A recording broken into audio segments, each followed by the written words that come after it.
Okay, today we're doing 5.5a, which is the first part of trigonometric equations.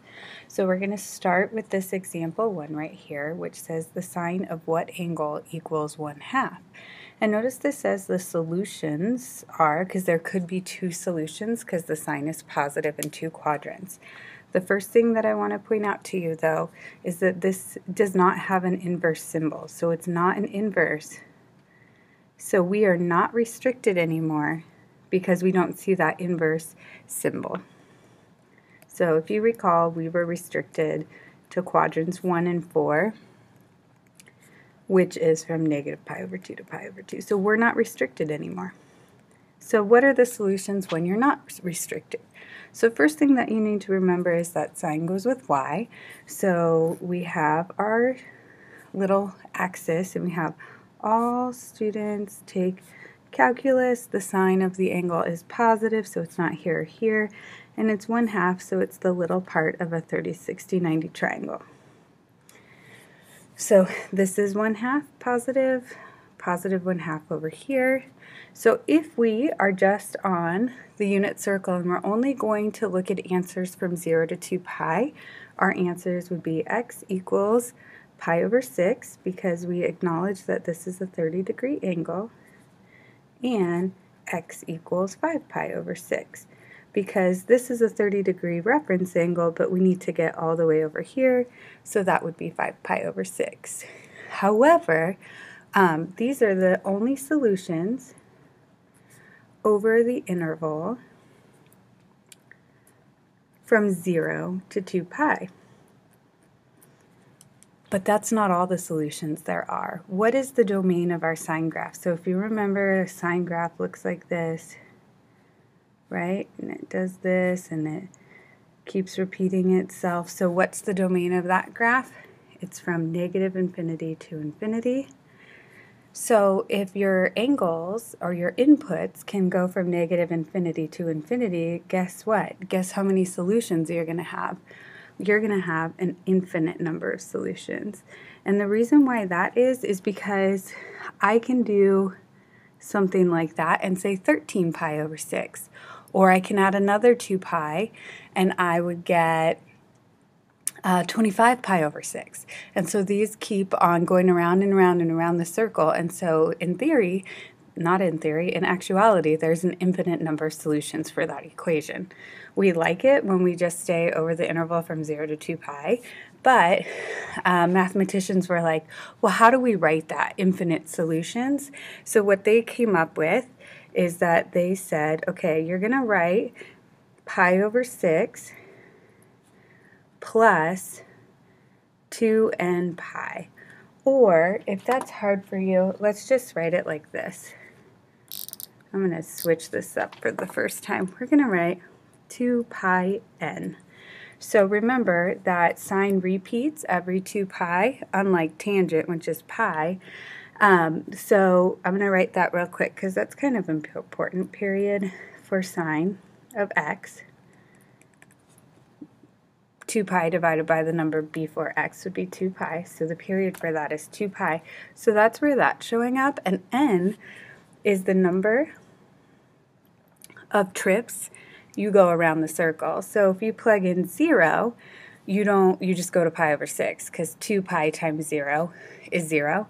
If you do 1, you'd see you're going to be adding pi/6 plus 2 pi. If you do 2, that would be 2 extra trips around the circle.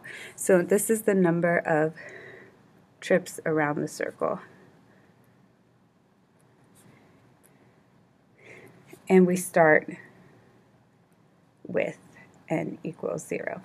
Okay, now this isn't the only solution. We also have to write 5 pi/6 plus 2 pi n. I'm used to saying 2n pi because that's how we normally do it, but I think this makes more sense to do 2 pi n. So I might switch back and forth, but I'm sure you guys can handle that. Okay. So if you look over this sheet, sometimes you see things like this, which say only give me the answers from 0 to 2 pi. So that's a condition that needs to be met. And sometimes you just see something like this that doesn't have any conditions next to it. If it doesn't have any conditions next to it, it means that you need to write it as infinite solutions, which means this kind of notation up here. plus 2 pi n, or if it's tangent plus pi n because its period is only pi. So let's take a look at example 2. It says solve. This is just like solving any other equation, but because the words are in it, like sine and cosine, it's a little difficult for us to understand. But if this said just 3x equals 5x plus root 3, we would combine like terms. So that's what we're going to do. I'm going to subtract the 5 and 5 sine x. They are like terms, right? So this gives me negative 2 sine x equals root 3. And we're doing these without a calculator, so for now anyway. So guess what? Everything's going to be either a quadrantal or one of our special triangles. Then I'm trying to solve for x, so I'm going to divide out that 2. Negative 2, I should say. And here I am. So it's just like we did up in the first example, except for now we have negative root 3 over 2. All students take calculus. It can't be here or here because the sign is negative. So it's negative root 3 over 2. So I'm drawing the y, because that's sine, right, to be bigger this time. So this is negative root 3 over 2, and that's opposite a 60-degree reference angle. But we need to know what this angle is right here. So we have pi, or 60 degrees is like 3 pi out of 3. So what would that one be? That's 4 pi. So we get x equals 4 pi over 3. And because we want infinite solutions, we're going to add 2 pi n. And we need to get all the way around to that one. So we get x equals 5 pi over 3 plus 2 pi n. Okay, so the same thing works for cosine, and then they are going to add a couple more steps. So they're like, okay, you get the basics down, now it's time to just step it up a notch. So we're going to come back to example 3 and do example 4, which is still sine, so I think it's going to flow nicely. But what you need to notice is that now it doesn't just say the sine of x, it says the sine of x over 3. So first of all, we know this is 1/3 x. Just a friendly reminder. So there's something going on there and it wants our answers from 0 to 2 pi. What we're going to do is say if anything is in with the x, we're going to use substitution.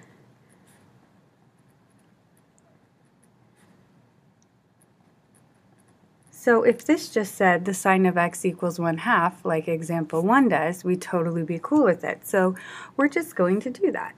We're going to let alpha equal whatever is in with the x, so 1/3 x. So alpha is just another variable that's used to represent angles, so it's totally fine to do this. Some people can do this without substitution, and that works, but you do a lot of substitution in calculus, so that's why we're doing this method here. So I'm going to let alpha equal whatever's in with the x. So if that is what alpha equals, then I can write that, right? So I'm just substituting the alpha for 1/3 x, and I'm like, oh, that's the exact same problem I just did over here, but instead of saying x, it says alpha. So just a friendly reminder, we're going to draw the triangles where the y values are positive 1/2. So because we're now dealing with alpha, we're going to write alpha equals pi over 6 plus 2 pi n. And just a friendly reminder, you always want to start in infinite notation, and then I'll show you how to come back and make sure you get all the angles in that interval. And I'm going to put a little 1 there, and I'm skipping some because I want you guys to do this as well. We're going to do some work right here, and then alpha equals 5 pi over 6 plus 2 pi n.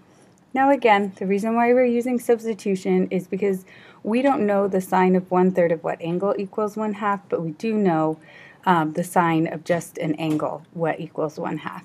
So when we started this problem, alpha equaled 1/3 x, and the problem starts with an x, so we're just going to substitute back.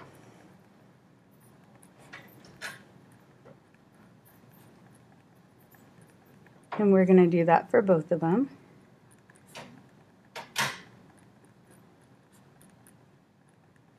And then now what we're going to do is solve for x. So we have to multiply both sides by 3. So this is going to be x sub 1 equals, and then when I do 3 pi over 6, that's pi over 2. And then 3 times 2 is 6 pi n. Okay, and now we got to do it for this one, so it kind of got crammed in there. It didn't really leave enough room, but again, we just resubstituted so that we can solve for x. Okay, so anytime there's something in with the x, you're going to have to use the substitution method.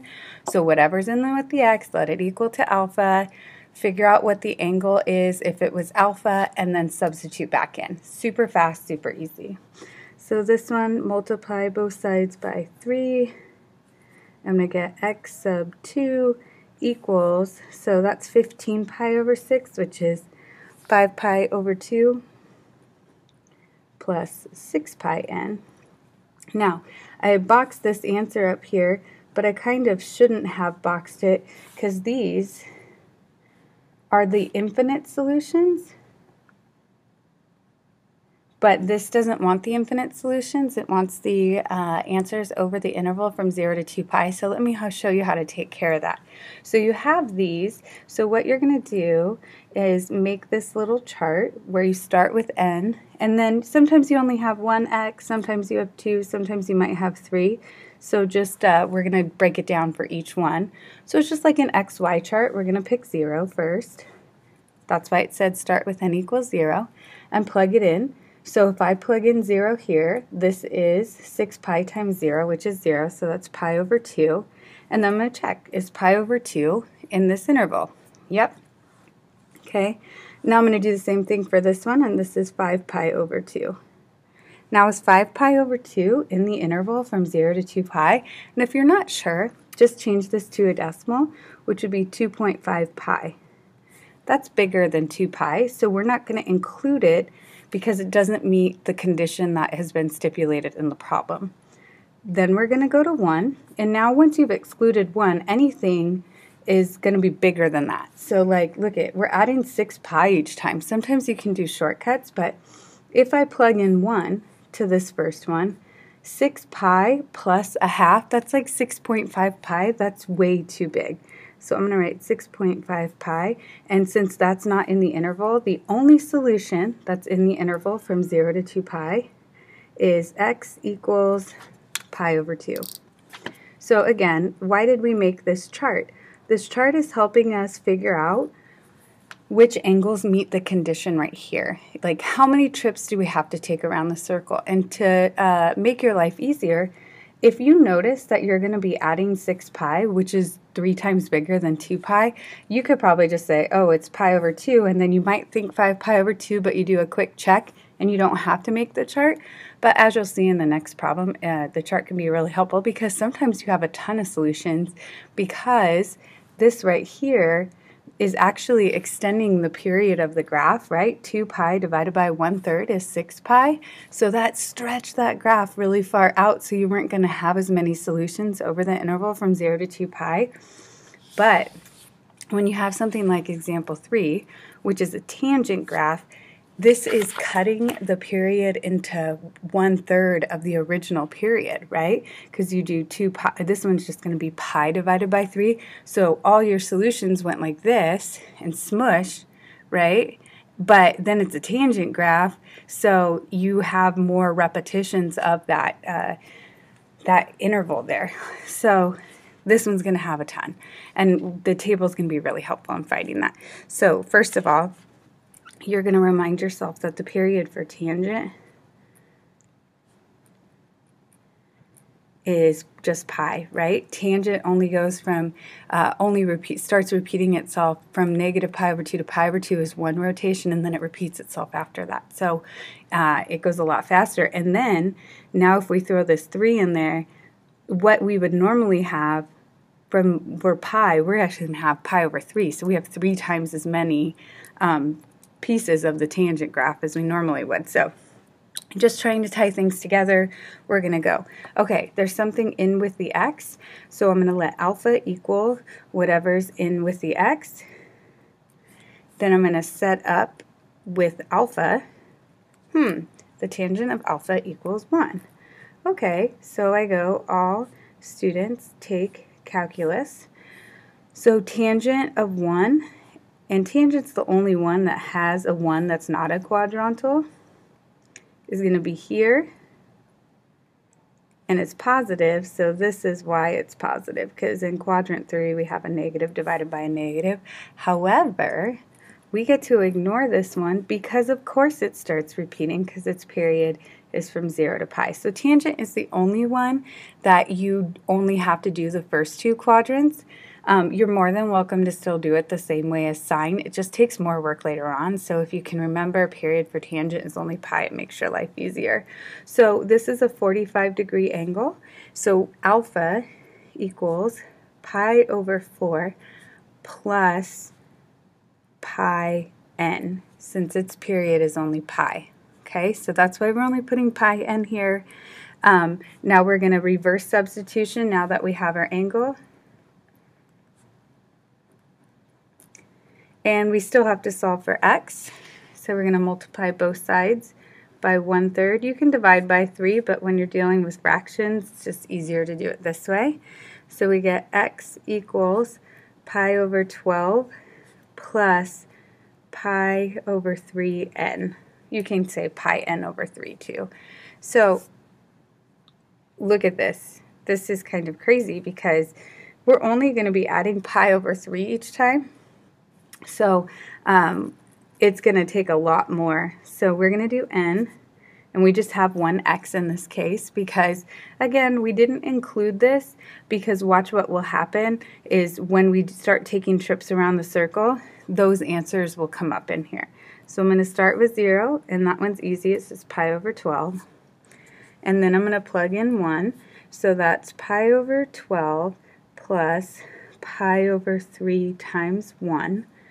But I need to get common denominators, so this is really going to be 4 pi over 12 when I multiply both by 4. So that's 5 pi over 12. Definitely still in the range from 0 to 2 pi. Okay, plug in 2. So that's pi over 12 plus 2 pi over 3, because you're going to take the 2 and multiply it, and then times 4, that would be 8, so 9 pi over 12, which we're going to reduce to 3 pi over 4. Okay, still going, because we haven't even made it to pi yet, so we still have a lot to go. So I'm going to plug in 3. I would plug in 3, do the math, and I get 13 pi over 12. So what you guys might notice is, what am I adding every single time? So look at that.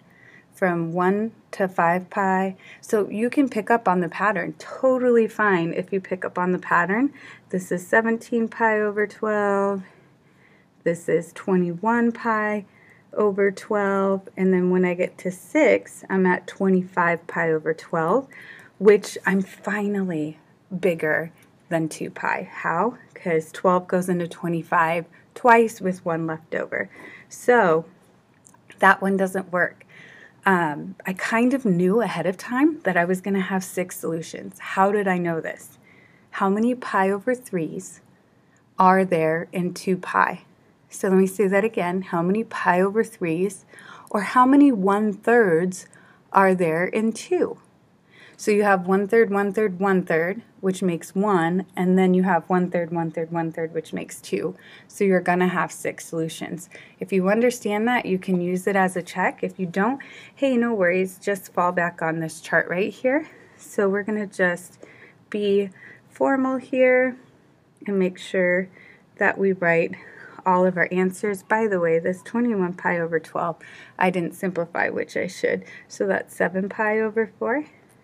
Okay, so 5 pi over 12, 3 pi over 4, 13 pi over 12, 17 pi over 12, and 7 pi over 4. So there's the 6 solutions. Why does it work that way? So this is, again, it would be fun to pull up your calculator and graph that and see everywhere where tangent of 3x equals 1. So you could see, and actually, just so you know, you could plug this into your calculator in y1 and 1 into y2, and then use the intersect feature. Now it's going to be hard because you're going to need to convert all these decimals to see the appropriate answers, but definitely something you can use to check. All right, so that's how we use substitution. Now we're going to take it a step further and we're going to move on to solving without substitution, but we're going to use something else instead. We're going to use factoring. Okay, so how many terms does this one have? It has 3 terms, and what's the highest power? 2. So believe it or not, with this stuff right here, this is like me asking you to t-chart something like that. So what would you do? I know it has a word in it, but we're going to be okay. So we have 2 cosine x and cosine x, right? Cosine x times cosine x is cosine squared x, and 1 times 2 is 2. Now right here, this is a positive 1 cosine x, so when I multiply here and then add, I want to make sure that I have more positives than negatives. So I'm going to put the 1 there and the negative 1 there. 1 times negative 1 is negative 1, but I need to check this out. When I multiply this, I get 2 cosine x. When I multiply that, I get negative cosine x, and when I add those two guys together, I get positive cosine x. So this one is going to factor to 2 cosine x minus 1 times cosine x plus 1. If that's hard for you, do this factoring first on the side. Instead of writing cosine squared, just write x squared. Do that factoring, and everywhere you wrote an x, change it to cosine x, and then you'll be able to hopefully pick it up. So now we have these two, and it's equal to 0. We always have to have it equal to 0 for doing quadratics. So we're going to split set, see what we get. So 2 cosine x minus 1 equals 0, and cosine x plus 1 equals 0. 2 cosine x equals 1. Cosine x equals 1/2. Rigged. These problems are rigged for those special triangles and those quadrantals. So cosine x equals negative 1. Okay? So I've isolated as best I can. There's nothing in with the x, so we don't have to worry about that alpha substitution. So what we're going to do now is draw our triangle. Cosine goes with x. All students take calculus. It's positive 1/2. So the x-axis needs to be 1/2. So it's there and there. And we do have this condition from 0 to 2 pi, but let's first find this angle right here. If it's 1/2 base, that reference angle is 60 degrees, so we get x equals pi over 3 plus 2 pi n, and x equals all the way around. I wouldn't write negative pi over 3 because our answers need to be from 0 to 2 pi, and those are all positives. So to make your life easier and less work, I would just write it as, what is that, 5 pi over 3? Yeah. Okay, this one right here is a little tricky because we haven't done one like this, but cosine goes with x and it equals negative 1. Cosine, the sides of a special triangle for cosine aren't 1. That's reserved for the hypotenuse. So that's going to lead you to this point right here. And once you have your point, you can find your angle. So I'm going to call that x sub 3, and that's going to be pi plus 2 pi n. And then you're more than welcome to make your chart for this, but what are you adding each time to each one of these? You're adding 2 pi. So if you're adding 2 pi, your answer is automatically going to go bigger once n is 1. It's right, it's going to go outside this condition because you're adding more than 2. So our answers are just going to be pi over 3, pi, and 5 pi over 3. Okay, so that's that one. The last example for today, you get a big caution. There's going to be people in this class who might get to a problem like this on their homework and be like, oh, I'm just going to divide out the tangent x. And that's good problems. That's a good strategy. Like, I don't want you to do nothing. But whenever you have something like this, you have to subtract and factor. So you cannot divide out. You lose a solution when you do that. Okay, so what you're going to do is subtract the 3 tangent x. Remember, these problems are rigged, so you just have to figure out how to get them to work for you so that you can solve it. So this is quadratic right here, the sign is, so I'm getting one side equal to 0. Again, I subtracted that 3 tangent x, and now I'm going to factor. I can't just go cross out, like you lose the solution for tangent of x when you do that, and then you lose points. So now I'm going to factor out the tangent of x.